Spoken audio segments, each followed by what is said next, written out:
আমিনাদের বাড়ির আয়তক্ষেত্রাকার উঠানের দৈর্ঘ্য দিয়েছে, প্রস্থ দিয়েছে। ওই উঠানের মাঝখানে 3.5 মিটার গুণ 2.5 মিটার মাপের একটি শতরঞ্চি পাতলাম। তাহলে শতরঞ্চি পাতে বাকি উঠানের ক্ষেত্রফলটা হিসাব করতে বলেছে। তাহলে প্রথমে দেখো, আগে আয়তক্ষেত্রাকার উঠানটার ছবি। এদিকটা হচ্ছে দৈর্ঘ্য আর প্রস্থ। দৈর্ঘ্য ধরো হচ্ছে 6 মিটার আর প্রস্থ বলেছে 4.2 মিটার।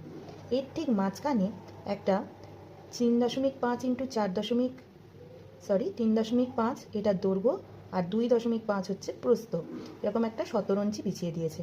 তোমাকে বলেছে শতরঞ্চি বাদে বাকি উঠানের ক্ষেত্রফল কত। প্রথমে তাহলে আগে আয়তক্ষেত্রাকার উঠানের ক্ষেত্রফল বার করো। আয়তক্ষেত্রাকার উঠানের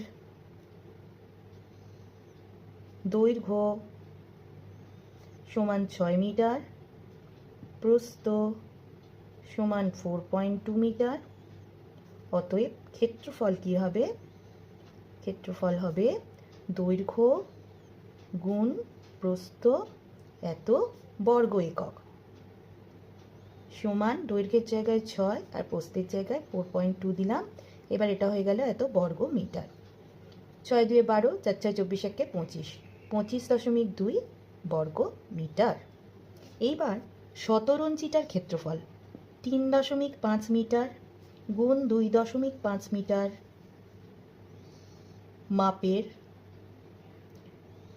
শতরঞ্চির ক্ষেত্রফল কি হবে দেখো, গুণ করে বার করি। 3.5 গুণ 2.5 এত বর্গ মিটার। তোমরা এটাকে গুণ করো, করলে দেখো পাবে 8.75। তাহলে ক্ষেত্রফল বেরোলো 8.75 মিটার। এইবার তোমাকে বলেছে এই যে শতরঞ্চির ক্ষেত্রফলটা এটা বাদ দিয়ে দিতে হবে, দিয়ে এই বাকি উঠান থেকে বাদ দিতে হবে। তাহলে কি লিখবো? শতরঞ্চি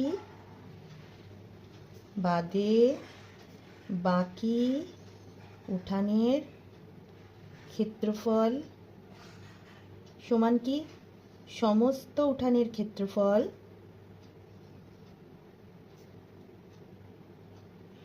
বিয়োগ শতরঞ্চির ক্ষেত্রফল। তাহলে এইটা থেকে এটা আমরা বিয়োগ করে ফেলি।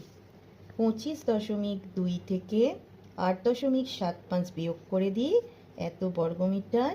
উত্তর হবে 16.45 বর্গ মিটার। তাহলে এইটা হয়ে গেল উত্তর।